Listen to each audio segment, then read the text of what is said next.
아침에 하나님의 말씀 함께 봅니다. 사무엘하 16장 10절로 13절. 하나님의 은혜를 사모하라. 한 절씩 교독합니다.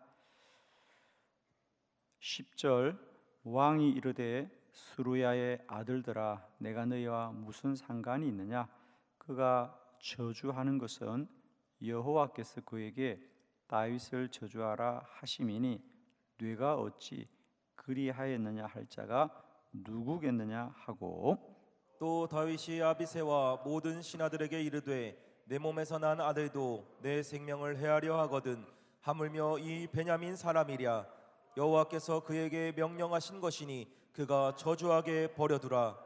혹시 여호와께서 나의 원통함을 감찰하시니 오늘 그 저주 때문에 여호와께서 선으로 내게 갚아 주시리라 하고, 다윗과 그의 추종자들이 길을 갈 때에 시므이는 산비탈로 따라가면서 저주하고 그를 향하여 돌을 던지며 먼지를 날리더라. 아멘. 오늘 이 본문의 말씀으로 하나님의 은혜를 사모하라, 이런 제목으로 말씀을 전하겠습니다. 오늘 한 날도 하나님이 주시는 말씀을 기억하면서 우리는 세상과 사람을 의지하지 않고 오직 하나님의 은혜를 사모하는 은혜의 복된 하루가 되기를 축원합니다. 오늘 사무엘하 16장은 다윗 왕에 관한 말씀이고요. 아마 어쩌면 다윗 왕의 인생 가운데 가장 힘들고 어려운 날, 물론 다윗의 삶에 참 여러분의 고난이 있습니다, 그죠?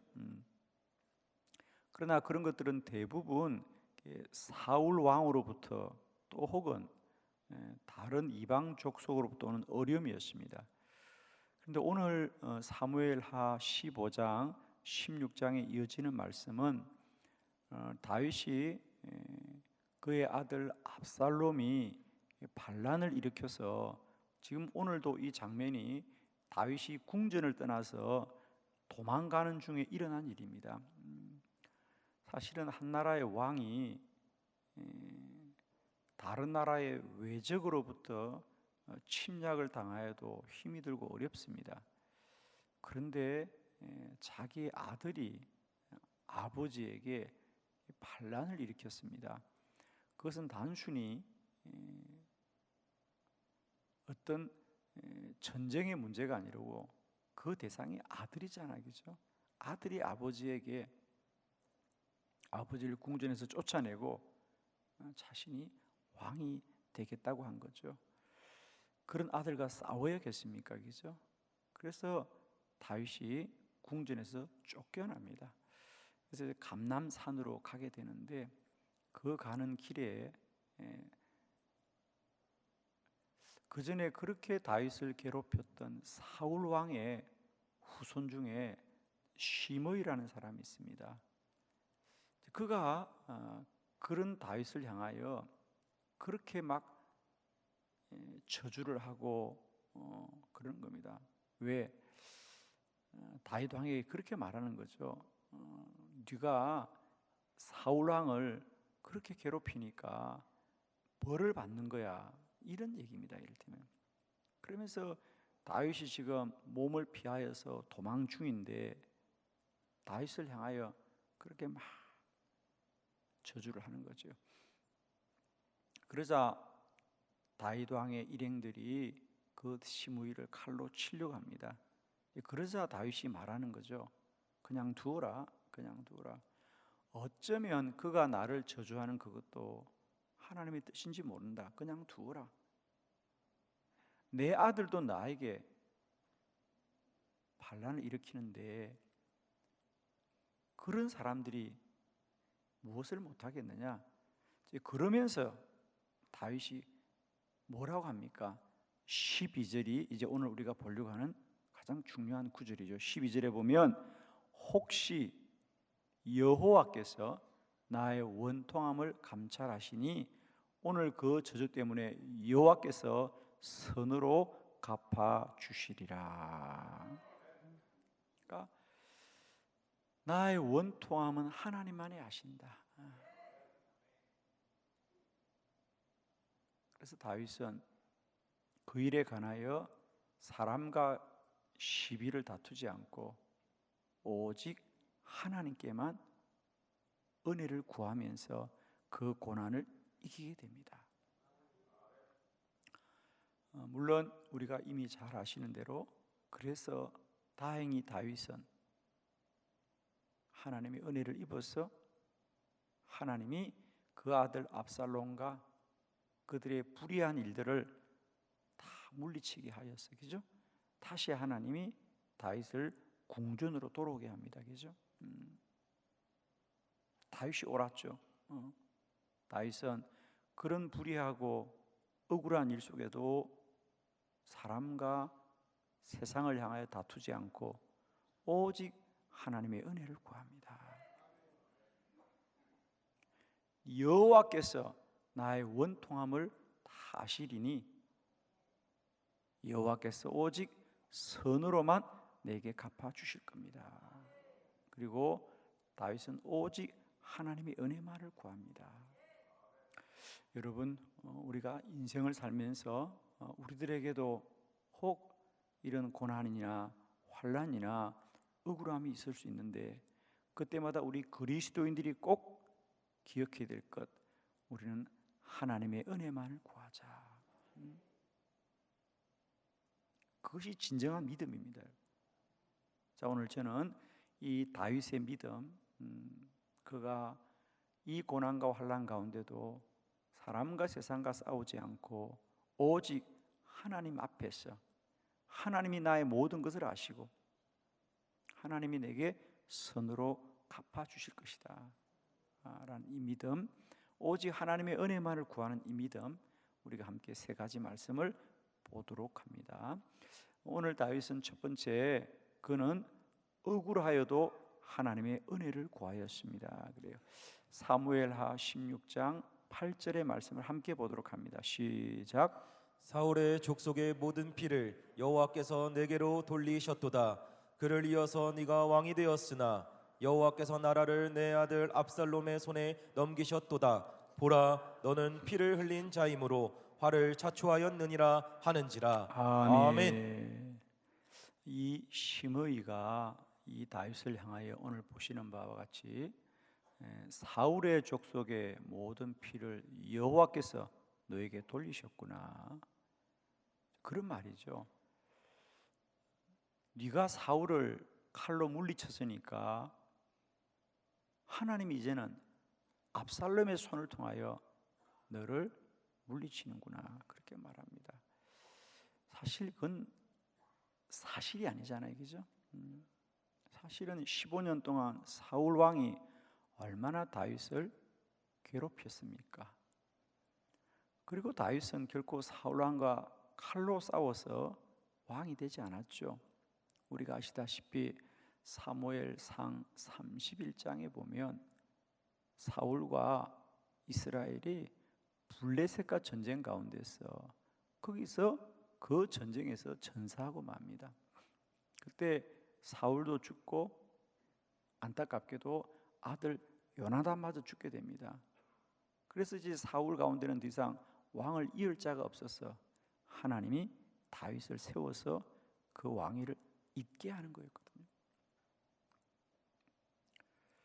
그리고 다윗은 사울과 요나단의 죽음을 소식 듣고 안타까워하면서 울면서 슬퍼하였습니다. 사실 사울이 훨씬 더 다윗을 많이 괴롭혔고 한두 해도 아니고 무려 15년 동안을 그리 하였지만 다윗은 한 번도 왕과 싸운 적이 없지 않습니까? 그런데 이제 사람들은 이렇게 말할 수 있는 거예요.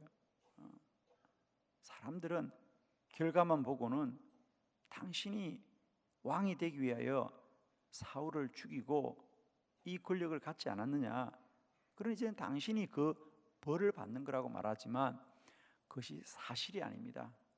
억울할 수 있습니다. 그런데 다윗은 거기에 대해서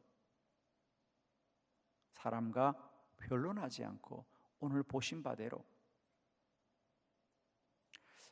여호와께서 나의 모든 것을 다 아시나니 오직 하나님만이 선으로 갚아주실 겁니다. 그렇습니다. 여러분, 사람은 아무도 진리일 수가 없어요. 그죠? 오직 하나님만이 진리십니다. 그러므로 우리가 억울하여도 그것이 사실이 아니어도 우리는 오직 하나님만이 진리란 사실을 꼭 믿으시고요, 하나님의 은혜만을 구하길 바라요. 우리가 그런 사람들과 다투면 똑같이, 그죠? 우리도 믿음을 다 잃어버리는 겁니다. 그러므로 여러분 꼭 기억하십시오. 우리는 오직 여호와만이 우리의 구원이시고 여호와만이 진리입니다. 여러분, 그걸 믿으시면, 그죠? 우리가 사람의 거짓됨과 불의함을 이길 수 있어요. 그죠? 그러므로 첫 번째 기억합시다. 은혜를 사모하되 억울해도 은혜만을 사모하자는 것. 두 번째, 다윗 왕은 언제나 은혜를 구하였다는 거죠. 자, 언제나. 자, 사무엘하 16장 11절입니다. 다 함께 합독합니다. 시작. 또 다윗이 아비새와 모든 신하들에게 이르되 내 몸에서 난 아들도 내 생명을 해하려 하거든 하물며 이 베냐민 사람이랴 여호와께서 그에게 명령하신 것이니 그가 저주하게 버려두라. 아멘. 아멘. 그래서 이 시므이가 다윗 왕을 향하여 거짓말을 하고 저주를 합니다. 그러니까 신하들이 마땅히 그 사람을 해하려고 합니다. 그때 다윗이 말합니다. 내 몸에서 난 내 아들도 내 생명을 해하려 하거든 하물며 베냐민 사람이냐, 즉 사울의 족속은 나를 얼마나 미워하겠냐. 그러나 그를 두어라. 나는 오직 하나님만이 모든 것을 아시고 선으로 갚아주실 것이다. 여러분 기억나십니까? 다윗은 오늘뿐이 아니라요, 그 전에 사울 왕이 다윗을 몇 번이고 죽이려고 할 때 여전히 다윗은 그 사울에 대하여 대항하지 않고 하나님이 모든 걸 아시니 내가 모든 것은 하나님께 맡기겠습니다. 우리 사무엘상 24장 15절 말씀 한번 다시 봉독해 봅니다. 다 같이 15절 시작. 그런즉 여호와께서 재판장이 되어 나와 왕 사이에 심판하사 나의 사정을 살펴 억울함을 풀어주시고 나를 왕의 손에서 건지시기를 원하나이다 하니라. 아멘. 그렇습니다. 여호와께서 재판장이 되어서 나와 왕 사이를 심판하사 나의 사정을 살펴 억울함을 풀어 주시옵소서. 사울 왕이 15년 동안 다윗을 죽이려고 15년을 광야를 쫓아다닙니다. 그러다가 어느 날 엔게디 광야에 머물고 있을 때 사울 왕이 용변을 보기 위해서 어두운 동굴에 들어왔을 때 마침 다윗과 그 일행들이 그 굴 속에 숨어 있었습니다. 다윗의 부하들이 사울 왕을 죽일 수 있는 좋은 기회가 왔습니다. 이제 이 전쟁을 끝내게 되었다고 할 때 다윗이 아니다, 하나님이 세우신 왕은 하나님이 판단하실 것이다. 그리고 다윗 왕의 옷자락만을 자르고 그를 살려주면서 다윗이 한 말입니다. 여호와께서 재판장이 되어서 나와 왕 사이를 심판하시고 하나님만이 나의 사정을 살펴서 나의 억울함을 풀어주실 겁니다. 그렇습니다. 다윗은 오늘뿐 아니라 언제나 그가 불리하고 그가 억울하고 그가 고통스러운 일을 당하여도 그는 언제나 하나님의 은혜만을 구합니다. 그렇죠? 축복하기는 우리 모두에게 어떤 고난과 환난 가운데도 오직 하나님만이 진리시고 하나님만이 우리를 감찰하신 분이니 하나님의 은혜만을 구하는 저와 여러분 되기를 축원합니다. 여러분. 세 번째, 다윗 왕은 오직 하나님의 은혜를 구하였습니다. 오늘 봉독했던 16장 12절 말씀 함께 합독하도록 합니다. 시작. 혹시 여호와께서 나의 원통함을 감찰하시리니 오늘 그 저주 때문에 여호와께서 선으로 내게 갚아 주시리라 하고. 아멘. 혹시 여호와께서 나의 원통함을 감찰하시리니, 이 본문이 다른 분에게는 오직 여호와께서 나의 모든 것을 아십니다. 오직 여호와께서 나의 모든 걸 아십니다. 여호와께서 선으로 내게 갚아주실 것입니다. 선으로 갚는다는 얘기는 하나님만이 모든 것을 바르게 판단하실 것이다. 하나님만이 모든 걸 바르게 판단하실 것이다. 다윗은 오늘 억울하죠, 여러분, 그죠? 괴롭기도 하고 억울하기도 하고 고통스럽기도 하고, 그러나 그는 그 모든 일에 관하여 사람과 시비를 가리지 않고 오직 하나님의 은혜만을 구합니다. 하나님이 나의 원통함을 다 아시고 여호와께서 모든 것을 선으로 갚아주시리라. 축복합니다. 우리는 인생을 살면서 우리가 하나님을 믿고 살지만 누구나 다윗처럼 곤고하고 힘이 들고 때로는 억울할 때가 많이 있을 겁니다. 그때마다 우리가 사는 길은 뭐죠? 하나님의 은혜만을 구하는 것이다. 왜? 하나님이 모든 것을 아시고 하나님이 진리시니 하나님이 우리의 억울함을 풀어주실 것입니다. 그리고 하나님이 풀어주셔야 됩니다. 그렇죠? 사람이 아무리 일에 관하여 사람이 할 수 있는 건 뭐예요? 예를 들면 다윗의 부하들이 하는 것은 그 심의 일을 칼로 쳐 죽이자 하는 겁니다, 여러분. 사람이 할 수 있는 그밖에 없습니다. 다투고 변론하고 괴르고 싸우는 일, 이것밖에 없어. 사람이 할 수 있는 일은. 그러나 하나님이 하시면 모든 것을 선으로 갚아주십니다. 그래서 결국 이 압살롬이 어떻게 되었습니까, 여러분? 다윗은 오직 기도하면서 감람산으로 몸을 피하죠. 그러자 압살롬과 그 불의한 일을 꾀했던 자들은 하나님이 심판하셔서 그들의 그 불의함이 다 수포로 돌아갑니다. 그래서 하나님이 다윗이 오늘 고백한 바대로 오직 하나님이 나의 원통함을 다 풀어줄 거라고 했던 것이 그대로 이루어집니다, 여러분. 여러분, 하나님은 오늘도 살아계신 하나님이고 오늘도 우리의 모든 것을 아시는 하나님이다. 우리가 늘 하나님 앞에 은혜를 구하면서 믿음으로 살아가는 복된 저와 여러분 되기를 축원합니다. 기도드리겠습니다.